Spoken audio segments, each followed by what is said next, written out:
शादी गोरी है तो बाराबादी के मिले तो न कहियो हो सब आजादी के यारा बस रट दिल कराइली है काम गई छौरी कहियो न जइहा अपना भातारा के गाम छौरी कहियो न जइहा अपना भातारा के गाम छौरी कहियो न जइहा अपना भातारा के गाम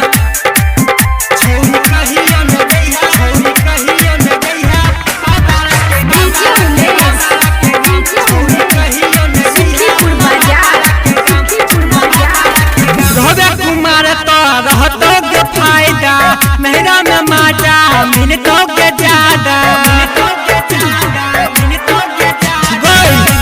कुमार तो रहतों के फायदा मेहरा में माजा मिनटों के ज्यादा रोज रोज मिल जाइए मजा लिहा गोई छौरी कहियो न जइहा अपना भातारा के गाम छौरी कहियो न जइहा अपना भातारा के गाम छौरी कहियो न जइहा अपना भातारा के गाम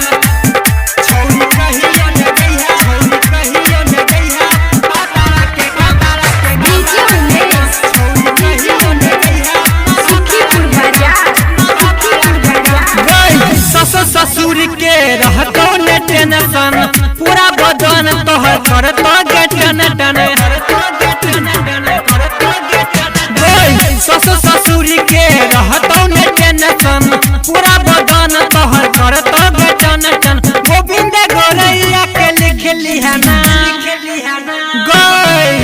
छौरी कहियो न जइहा अपना भातारा के गाम छौरी कहियो न जइहा अपना भातारा के गाम छौरी कहियो न जइहा अपना भातारा के गाम जब अत्ते हो छे काम त किया जबा गाम।